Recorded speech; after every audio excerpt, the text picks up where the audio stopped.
O tema para hoje, capítulo 14 de Apocalipse. O capítulo 14 de Apocalipse, queridos, é uma sequência do mesmo assunto. O capítulo 13 mostra o domínio mundial sendo exercido por dois poderes, que é o maior poder religioso do mundo, o poder papal, e o maior poder político e militar do mundo, os Estados Unidos da América do Norte. Esta parceria dará então domínio mundial, a nova ordem mundial. Mas o capítulo 14 mostra quem Deus tem na terra e que ousa fazer oposição ao domínio mundial desta parceria. Quem ousa se levantar a favor de Deus? Quem ousa pregar as três mensagens angélicas? O capítulo 14 mostra um grupo de elite espiritual. Deus sempre teve um grupo de elite espiritual chamados de remanescentes do Senhor. No Antigo Testamento, Deus tinha o seu remanescente. No Novo Testamento, Deus tem o seu remanescente. Na última igreja de Apocalipse, igreja de Laodiceia, Deus tem um fiel remanescente dentro dela. Queridos, esse remanescente fiel é chamado de um grupo de elite espiritual. O profeta Daniel chama de os santos do Altíssimo. Eu gosto muito dessa expressão usada pelo profeta Daniel, os santos do Altíssimo, porque nós recebemos da santidade de Deus. Na nossa testa deve estar escrito santidade ao Senhor. E é isso que nós somos, santos ao Senhor. Eu sou santo ao Senhor, minha esposa é santa ao Senhor, meus filhos, meus netos. Então nós devemos consagrar-nos a Deus dizendo: Senhor, nós somos santos ao Senhor. Escreve na nossa testa, santidade ao Senhor, e cumpre a tua vontade na nossa vida, cumpre a tua missão em nossa vida. E qual seria a missão de Deus para estes santos do Altíssimo agora na última geração? O capítulo 14 fala de um grupo especial chamado de 144 mil. Vocês já ouviram falar dos 144 mil? Vamos ler agora no capítulo 14 de Apocalipse, versos 1 até o verso 5. Abra a sua Bíblia e vamos ler do verso 1 até o verso 5. E olhei, e eis que estava o Cordeiro sobre o monte de Sião, e com ele 144 mil, que em suas testas tinham escrito o nome dele e do seu pai. João viu em visão um grupo específico chamado 144 mil, com Jesus no monte Sião. Agora, o próprio João viu no capítulo seguinte, capítulo 15, abra sua Bíblia no capítulo 15, e veja aí, vamos ler o verso 2. E vi como um mar de vidro misturado com fogo, e também os que saíram vitoriosos da besta e da sua imagem, e do seu sinal, e do número do seu nome, que estavam junto ao mar de vidro, e tinham harpas de Deus. João viu uma multidão no mar de vidro, no capítulo 15, verso 2, e João viu um grupo específico no monte de Sião, chamado 144 mil. São grupos diferentes. Esses 144 mil são mencionados aqui como um grupo especial com características específicas. Vejam quais são as características dos 144 mil a partir do verso 2. Capítulo 14, verso 2. E ouvi uma voz do céu, como a voz de muitas águas, e como a voz de um grande trovão. E ouvi uma voz de arpistas que tocavam com as suas harpas, e cantavam um como cântico novo, diante do trono, e diante dos 4 seres viventes e dos anciãos. E ninguém podia aprender aquele cântico, senão os 144 mil que foram comprados da terra. Estes, diz o verso 4, são os que não estão contaminados com mulheres, porque são virgens. Estes são os que seguem o Cordeiro para onde quer que vai. Estes são os que dentre os homens foram comprados como primícias para Deus e para o Cordeiro. E na sua boca não se achou engano, porque são irrepreensíveis diante do trono de Deus. Existe um grupo de salvos que acompanhará o Cordeiro, Jesus Cristo, por onde quer que ele for. Aonde ele for, eles irão. Eles estão colados nele. Ele está no Monte Sião, eles estão no Monte Sião. Ele vai para outro lugar, eles acompanham. A Bíblia diz que eles estarão e irão onde o Cordeiro for. É um grupo específico, 144 mil. Aqui eles são chamados de primícias para Deus e para o Cordeiro. Para nós entendermos, irmãos, o que significam primícias para Deus e para o Cordeiro, nós temos que entender a festa das primícias. Se nós não entendermos a festa das primícias, não vamos saber por que os 144 mil são chamados de primícias para Deus e para o Cordeiro. Entre as festas realizadas no santuário terrestre, existiam 7 festas. A festa da Páscoa, a festa dos pães asmos. A festa da Páscoa era o dia 14 do primeiro mês. A festa dos pães asmos começava no dia 15 do primeiro mês de Nisan. E a festa das primícias era o dia 16 do primeiro mês. 14, 15 e 16. Então, dia 16 era a festa das primícias. Nesse dia 16, era o dia em que os sacerdotes deveriam apresentar diante de Deus os molhos de cereais que eles colhiam da seara. Os melhores frutos eram colhidos primeiro e eram consagrados a Deus como primícias. Depois de consagrados a Deus como primícias, então o povo colhia o restante, que era a seara. A grande seara era colhida depois das primícias. Mas as primícias eram para fim santo. A seara é para o uso comum de cada família. Então, queridos, a Bíblia diz que existem as primícias e elas eram tiradas da seara. Quando as primícias eram tiradas da seara e consagradas a Deus, toda a seara era abençoada. Toda a seara recebia a aprovação de Deus. Por isso que em Romanos, abra sua Bíblia em Romanos, vamos ler o que Paulo fala sobre as primícias. Romanos, capítulo 11 de Romanos, e o verso 16. Capítulo 11 e o verso 16. Todos acharam? Romanos, capítulo 11 e o verso 16. Aqui diz: se as primícias são santas, porque as primícias eram dedicadas a Deus, no santuário, no dia 16 do primeiro mês. Se as primícias são santas, para fim santo, o que acontece? Podem continuar. Também a massa o é.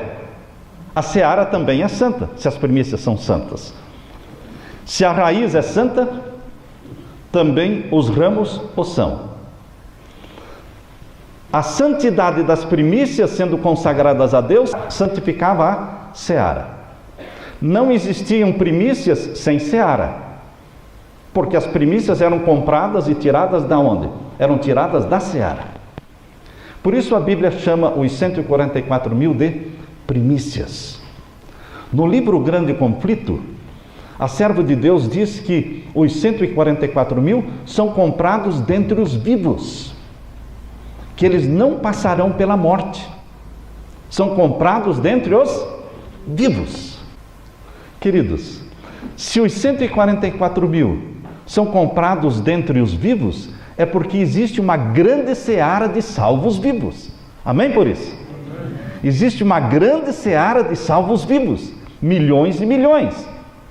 E é interessante que os 144 mil são mencionados no Apocalipse, ou seja, em toda a Bíblia, são mencionados somente 2 vezes. Uma vez é esta que nós lemos, de Apocalipse 14, verso 1 a 5, e a outra citação dos 144 mil está em Apocalipse capítulo 7. Abra sua Bíblia, em Apocalipse capítulo 7. Essa é a outra citação que a Bíblia faz dos 144 mil. Quando você lê as 2 citações, você analisa e você consegue entender que realmente os 144 mil são um grupo específico, um grupo menor, tirado de um grupo maior, chamado de seara. Vejam aí o capítulo 7 de Apocalipse. Vamos ler o verso 1 em diante. Capítulo 7, verso 1 em diante. E depois destas coisas, vi 4 anjos que estavam sobre os 4 cantos da terra, retendo os 4 ventos. Lembre-se que em profecia, ventos significam guerras, assim como mulheres em profecia significam igrejas. Estrelas em profecia significam anjos. Então, esses 4 ventos estavam sendo retidos para que a terra não fosse destruída. Estavam sobre os 4 cantos da terra, norte, sul, leste e oeste, certo? Os 4 cantos da terra, retendo os 4 ventos da terra, para que nenhum vento soprasse sobre a terra, nem sobre o mar, nem contra árvore alguma. E vi outro anjo subir da banda do sol nascente, que tinha o selo do Deus vivo. Este é o único verso bíblico que usa essa expressão, selo do Deus vivo. Você vai encontrar outros textos na Bíblia que falam do sinal de Deus. Mas a expressão selo do Deus vivo só existe uma vez na Bíblia. Está aqui, em Apocalipse capítulo 7. E está ligado ao tempo do fim, esta última geração que vive sobre a terra, exatamente quando os anjos estão retendo os 4 ventos para que a terra não seja destruída. Eles surgem na última geração da terra, exatamente no momento em que os anjos seguram os ventos para que a terra não seja destruída, e é o tempo em que o povo de Deus deve ser selado pelo selo do Deus vivo. O selo do Deus vivo surge com um link, com a conexão com os 144.000, que são mencionados no verso seguinte, e a grande multidão, que também é mencionada no verso 9. Leio então, vamos continuar a leitura. Verso 3. Dizendo, não danifiqueis a terra, nem o mar. Vai chegar um momento em que Deus dirá, agora podem danificar a terra, agora podem destruir a terra. E Satanás vai causar destruições imensas na terra. Mas neste período em que o selo do Deus vivo ainda não foi aplicado, Deus manda, retenham os ventos, para que não danifiquem, não destruam a terra, porque é o momento do selamento do povo de Deus. Por isso diz, não danifiqueis a terra, nem o mar, nem as árvores, até quando a destruição da terra não virá, até que o povo de Deus seja selado, até que mostra um tempo, um limite, que Deus retém os 4 ventos, e então ele vai soltar os 4 ventos, após o selamento do povo de Deus. Mas não antes. Até que, diz aí, até que hajamos assinalado nas suas testas os servos do nosso Deus. E ouvi o número dos assinalados, e eram 144.000 assinalados de todas as tribos dos filhos de Israel. 144.000. Da tribo de Judá, havia 12.000. Vocês sabem que nas 12 portas da Nova Jerusalém, existem o nome dos 12 filhos de Jacó, de Israel. Então o povo de Deus, os salvos, são chamados de Israel. O Israel moderno é todo aquele que abraça Jesus como Salvador. Nós nos tornamos Israel de Deus. E nós vamos pertencer a qualquer uma das tribos, cujos nomes estarão nos 12 portões da Nova Jerusalém. De cada tribo, Deus escolhe 12.000. Mas escolhe 12.000 como sendo os únicos salvos? Não, não são os únicos salvos, são as primícias dos salvos. Se os 144.000 estão salvos, a seara de onde eles estão sendo tirados também está salva. Essa é uma boa notícia, isso é alegria, porque Deus escolheu 12.000 da tribo de Judá, 12.000 da tribo de Rubens, 12.000 da tribo de Gade, 12.000 da tribo de Azer, 12.000 da tribo de Naphtali, 12.000 da tribo de Manassés, 12.000 da tribo de Simeão, 12.000 da tribo de Levi, 12.000 da tribo de Isacar, 12.000 da tribo de Zebulon, e 12.000 da tribo de José, e 12.000 da tribo de Benjamim. Vocês viram que não tem aqui a tribo de Dan? Por quê? Porque Dan representa os falsos, os que apunhalam pelas costas. A Bíblia descreve Dan como uma serpente que fica junto ao caminho esperando o cavaleiro passar e ataca por trás. Você conhece pessoas que sorriem pela frente e apunhalam pelas costas? Você conhece pessoas que conversam com você e quando você sai começam a falar mal de você? Você conhece pessoas falsas? Estes pertencem à tribo de Dan. Ou mudam de tribo, ou estão fora do céu, porque Deus não pode levar pessoas falsas para o céu. Por isso a tribo de Dan não está aqui nas tribos do Israel que será salvo. Queridos, no verso 9 do capítulo 7, não fala de 144 mil. O verso 9 fala da seara. Vejam o verso 9. Depois destas coisas, estamos lendo o capítulo 7, verso 9. Depois destas coisas, olhei, e eis aqui uma multidão, a qual ninguém podia contar, de todas as nações e tribos e povos e línguas que estavam diante do trono e perante o Cordeiro, trajando vestidos brancos e com palmas nas suas mãos. Ao mesmo tempo que a Bíblia fala no capítulo 7, verso 3 e 4 de 144 mil, o mesmo capítulo 7, no verso 9, fala de uma multidão que ninguém podia contar. Então, quem será salvo? São 144 mil ou é uma multidão que ninguém podia contar? Ambos.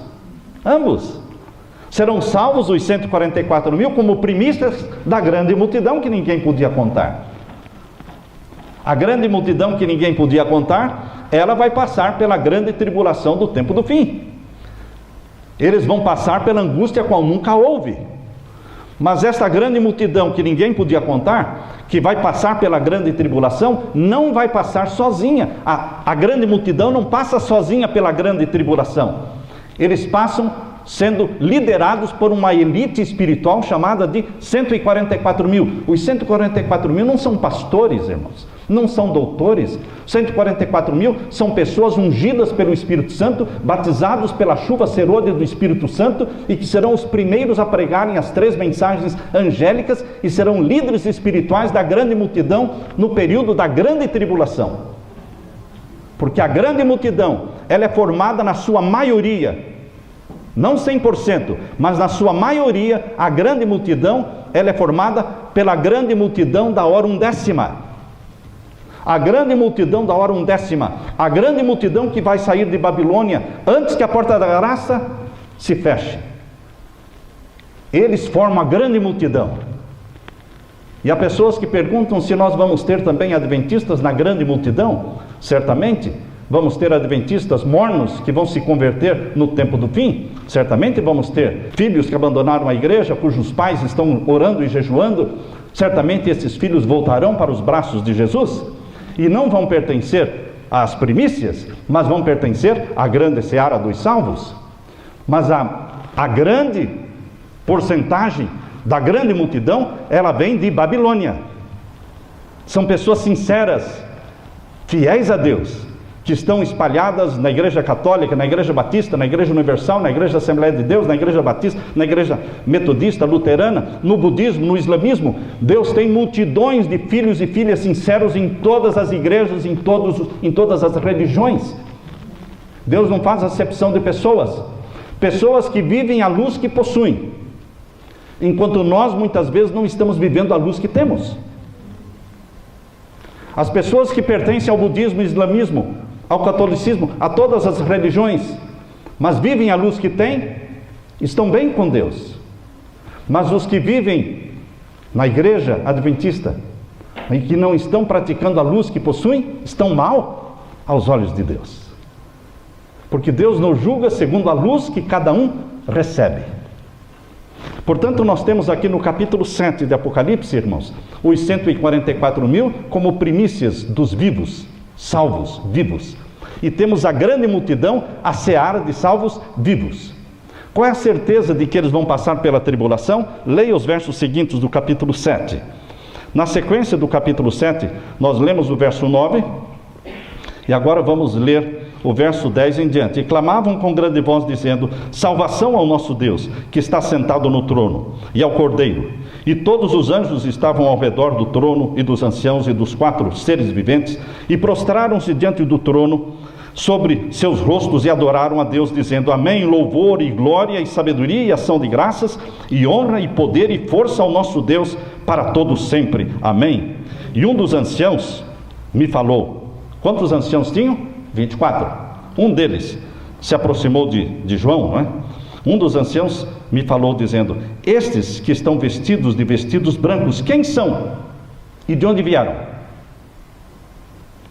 Quem são estes que estão vestidos de vestidos brancos? Estes que estão vestidos de vestidos brancos, irmãos, são estes mencionados no capítulo 7, nos versos anteriores. São os 144.000 e a grande multidão que ninguém podia contar. São estes que estão vestidos de vestidos brancos. São as primícias dos salvos vivos e a seara dos salvos vivos. Quem são estes que estão vestidos de vestidos brancos? Esta foi a pergunta. E de onde vieram? E o verso 14. Leia comigo, verso 14. E eu disse-lhe: Senhor, tu sabes. E ele me disse: estes são os que vieram da grande tribulação, e lavaram seus vestidos e os branquearam no sangue do Cordeiro. Por isso estão diante do trono de Deus e o servem de dia e de noite no seu templo.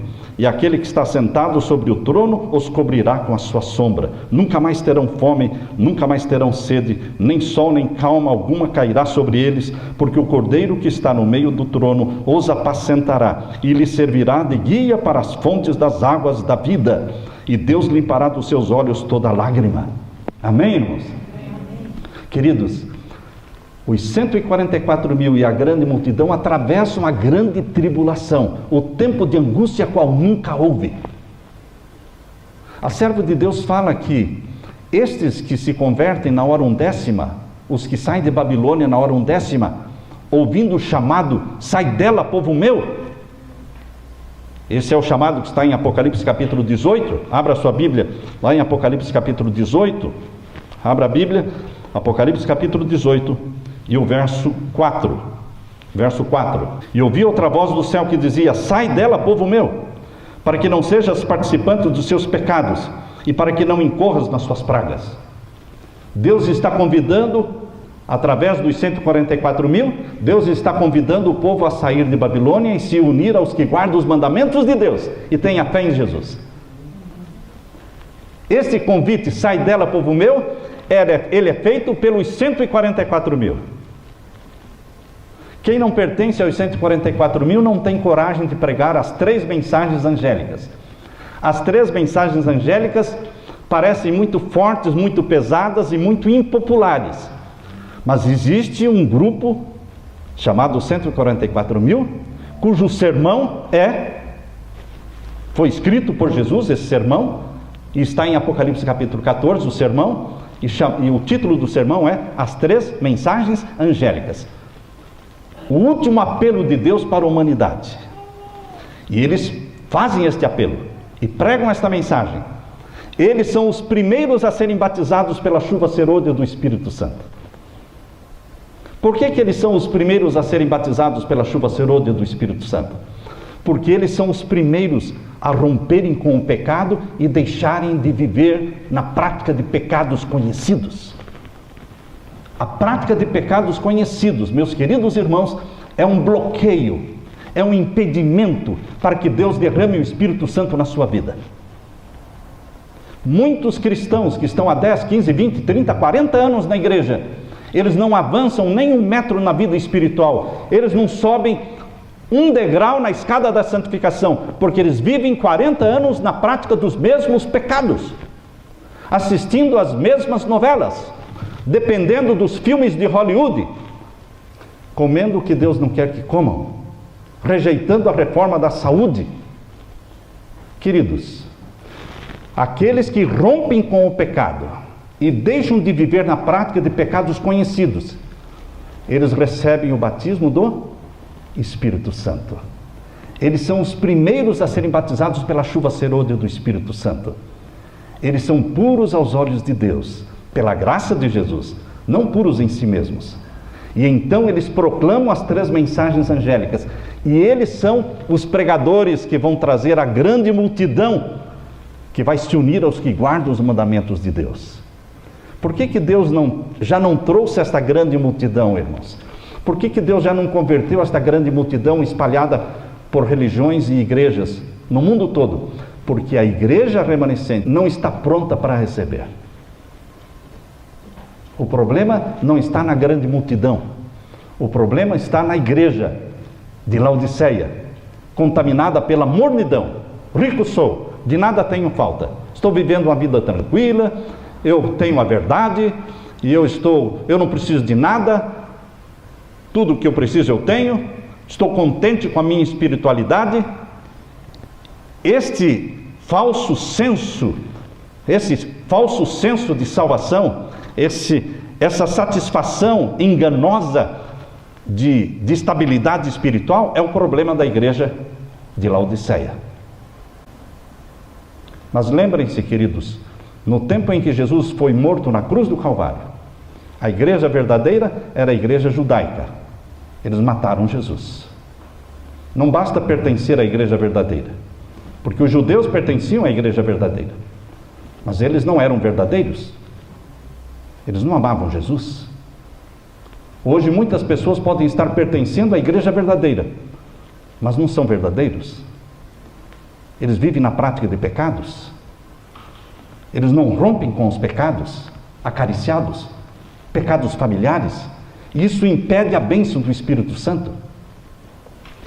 No tempo em que a igreja cristã começou no primeiro século, Deus teve um pequeno grupo chamado de 12 discípulos.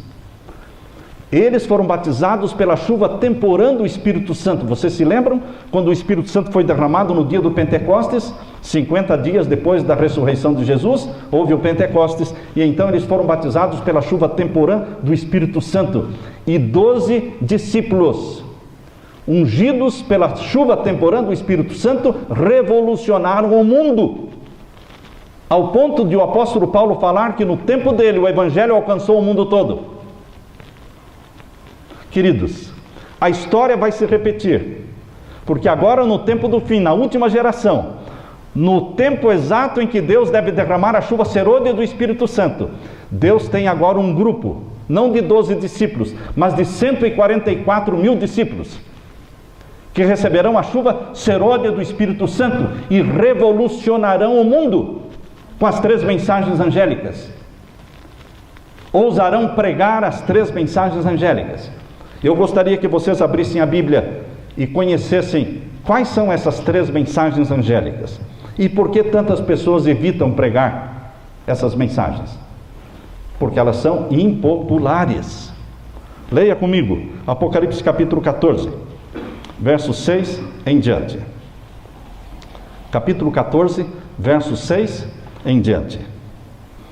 E vi outro anjo voar pelo meio do céu, e tinha o Evangelho eterno, para o proclamar aos que habitam sobre a terra, e a toda nação, e tribo, língua e povo. Queridos, entendam que o verso 6 está descrevendo a missão dos 144 mil. Então esta missão será cumprida, porque o que tem que ser, será. As 3 mensagens angélicas escritas é um sermão escrito por Jesus, e ele será pregado, mas não pela totalidade da igreja, e sim pelos 144 mil. Por isso o capítulo 14, verso 1 a 5 mostra o grupo especial dos 144 mil, e a partir do verso 6 mostra o sermão que Jesus escreveu e deu para eles. Prega esse sermão. Ah, mas é pesado. Prega esse sermão. Mas é impopular. Prega esse sermão. Mas vai criar divisão entre as igrejas. Prega esse sermão. E esse sermão deve ser pregado mundialmente, porque diz o verso 6, para o proclamar aos que habitam sobre a terra, e toda a nação, tribo, língua e povo. Então os 144 mil não estão concentrados nos Estados Unidos, nem na África do Sul, nem no Brasil. Os 144 mil estão espalhados no mundo. E eles ousarão pregar. E quem são eles? Pessoas que romperam com o pecado. Eles ainda têm a natureza pecaminosa? Sim. Porque só na volta de Jesus, irmãos, o que é corrupto será revestido da incorruptibilidade. 1 Coríntios capítulo 15, quando for tocada a última trombeta, os mortos em Cristo ressuscitarão incorruptíveis, e nós, os vivos, seremos transformados num abrir e fechar de olhos. E o que é mortal será revestido da imortalidade. O que é corrupto será revestido da incorruptibilidade. Então, queridos, romper com os pecados não quer dizer que eu não tenho mais natureza pecaminosa. Tenho, mas eu não vivo na prática de pecados conhecidos. Eu aborreço o pecado que eu conheço. E porque eu aborreço o pecado que eu conheço, o Espírito Santo me mostra pecados que eu não conheço. O Espírito Santo nunca vai mostrar para você pecados que você não conhece, enquanto você estiver amando pecados familiares, acariciados por décadas. Até quando? Até quando? Deus pergunta, meu povo continuará vacilando entre o certo e o errado. Por que continuar? Estaremos nos desqualificando para os 144 mil. Você se desqualifica para os 144 mil quando você continua na prática de pecados conhecidos. Pode ser um pecado sexual, pode ser um pecado alimentar, pode ser uma bebida que você bebe, pode ser algum vício, pode ser algum vício na internet. Queridos, você e Deus sabem qual é o pecado acariciado e que precisa ser confessado. Queridos, aqui a Bíblia diz, em capítulo 14, verso 7, dizendo com grande voz, temei a Deus e dai-lhe glória, porque vinda é a hora do seu juízo. Você tem que temer a Deus e não temer nada mais e ninguém mais. Você tem medo da morte? 144 mil não tem medo da morte. Eles só temem a Deus. O amor de Deus expulsa fora o medo. Temei a Deus e dai-lhe glória, porque vinda é a hora do seu juízo. Que juízo? O juízo que começou em 1844. Os 144 mil ousam pregar as profecias, irmãos. Mostram pela profecia dos 2.300 anos de Daniel 8,14 que o juízo no céu começou em 1844 pelos mortos. E esse juízo vai passar para os vivos. Em breve. Em breve. Queridos, quando sair o decreto dominical, vai iniciar o juízo dos vivos, porque vai iniciar o selamento. O juízo dos vivos na Bíblia não é chamado de juízo dos vivos. Na Bíblia, o juízo dos vivos é chamado de selamento. Quando o selo do Deus vivo começar a ser aplicado, e quando o sinal da besta começar a ser aplicado nos ímpios, iniciou o selamento dos vivos, uns sendo selados pelo selo do Deus vivo para a salvação. A propósito, você sabe qual é o selo do Deus vivo? É o sábado, o santo dia do Senhor, o 7º dia da semana. E os ímpios serão selados pelo sinal da besta. Você sabe qual é o sinal da besta? O 1º dia da semana. É o dia santo colocado no lugar do sábado. A lei de Deus, 10 mandamentos, manda guardar o 7º dia, o sábado. A lei romana, do catecismo romano, chamada 10 mandamentos também, manda guardar domingos e festas. Meu querido irmão, sai dela, povo meu, una-se aos que guardam os mandamentos de Deus e receba o selo do Deus vivo. E receba o batismo do Espírito Santo. Aqui diz, no verso 7, a primeira mensagem angélica: temei a Deus e dai-lhe glória, porque vinda é a hora do seu juízo, e adorai aquele que fez o céu, a terra e o mar e as fontes das águas. Só tem um jeito de adorar o Criador dos céus, da terra, das fontes das águas. O jeito de você adorar o Criador dos céus e da terra é santificar o 7º dia da semana da criação. A semana da criação de 7 dias, Deus reservou o 7º dia para ser santificado, abençoado e dia de descanso. Gênesis capítulo 2, verso 1 a 3. Gênesis 2, 1 a 3 fala que no 7º dia, Deus abençoou, descansou e santificou. Assim foi no jardim do Éden, assim será no novo céu e na nova terra. Hoje o mundo todo descansa no 1º dia da semana, ou talvez no 6º dia da semana. Os muçulmanos, o islamismo, tem a sexta-feira como dia santo. Vocês percebem que o verdadeiro dia santo de Deus está espremido no meio de 2 dias falsos?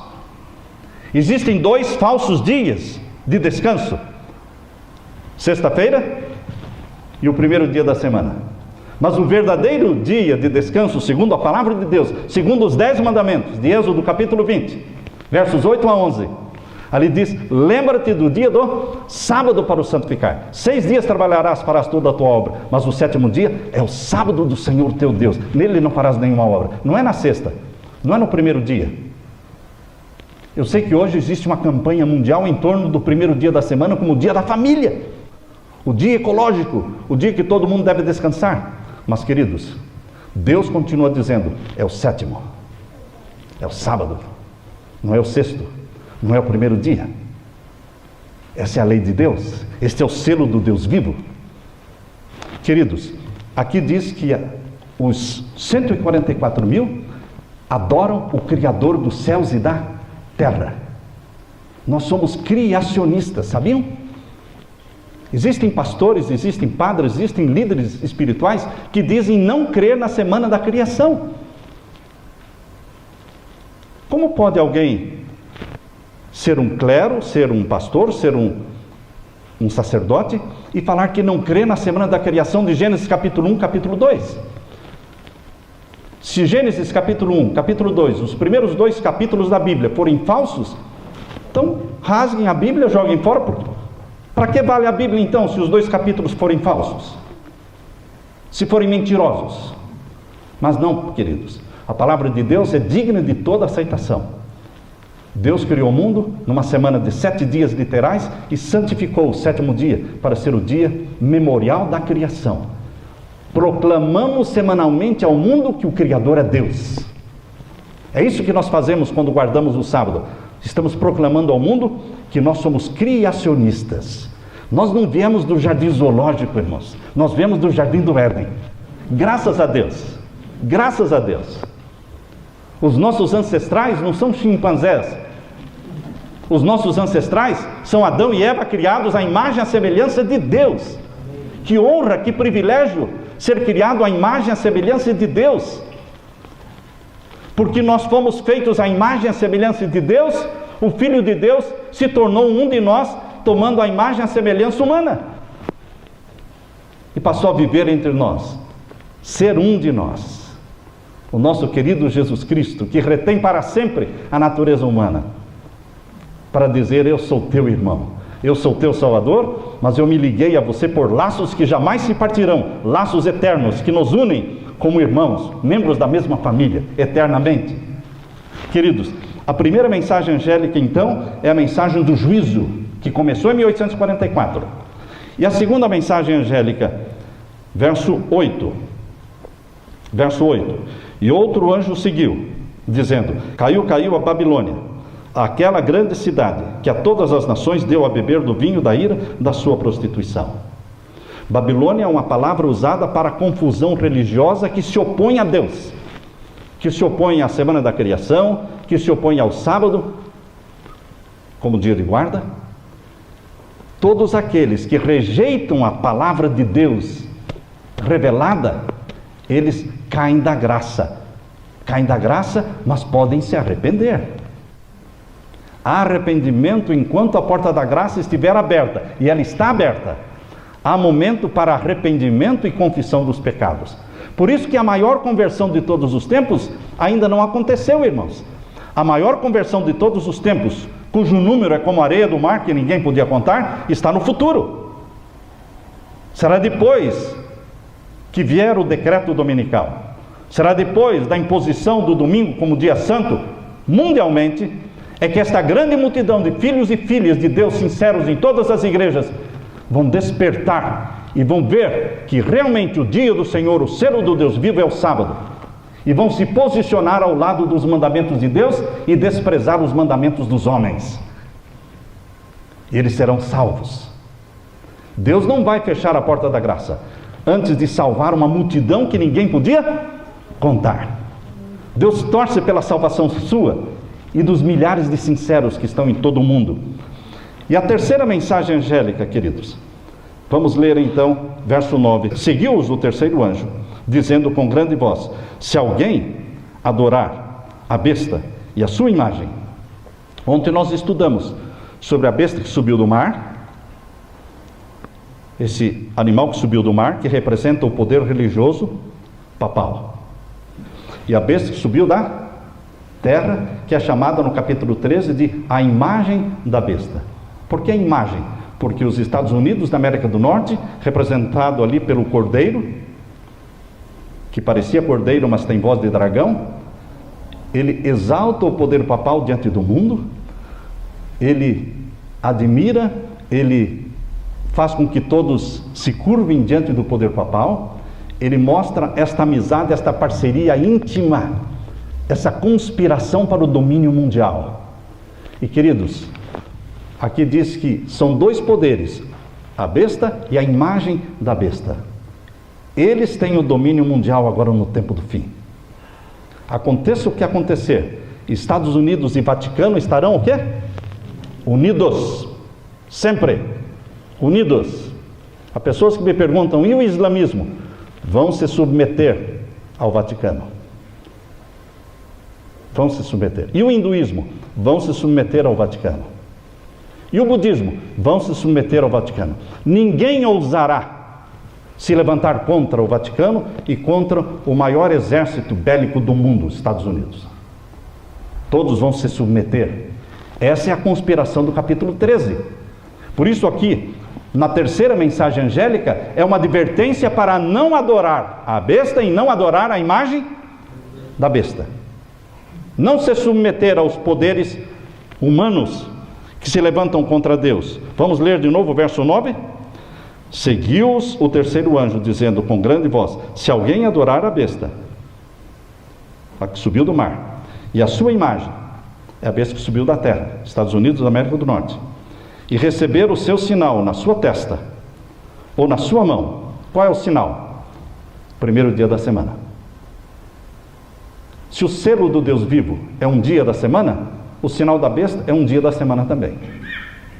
Há pessoas que perguntam, como é que eu posso saber qual é o sinal da besta? O sinal da besta é um dia falso colocado no lugar do dia verdadeiro. O dia falso é o primeiro dia da semana, em inglês, Sunday, dia do sol. O domingo é uma homenagem e adoração ao sol. O sábado é uma adoração ao Criador do sol, que criou o mundo em 6 dias e no 7º dia descansou. Por isso Deus disse, aqui na terceira mensagem angélica, dizendo com grande voz: se alguém adorar a besta e a sua imagem, e receber o seu sinal na sua testa ou na sua mão, também o quê? Beberá do vinho da ira de Deus. A ira de Deus está no capítulo 16, irmãos. O capítulo 16 tem as 7 pragas. Essa é a ira de Deus. Os que têm o selo do Deus vivo não vão sofrer as 7 pragas.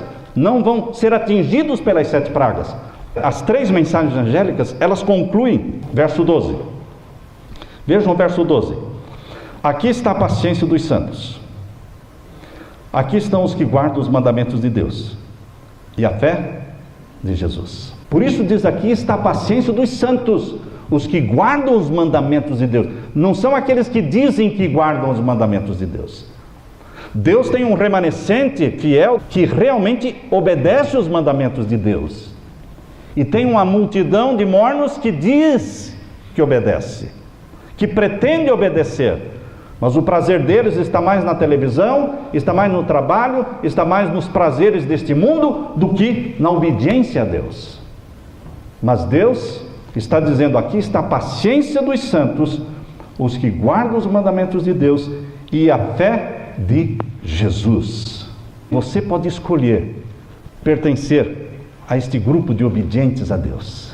Jesus Cristo virá para buscar a seara dos mortos, e eles serão ressuscitados pela voz do arcanjo, a trombeta de Deus soará, e os mortos em Cristo ressuscitarão primeiro. Cristo voltará para buscar a seara dos vivos, a seara e as primícias dos vivos. Deus está convidando você para romper com os pecados na sua vida, confessar os seus pecados e buscar a santidade do Senhor.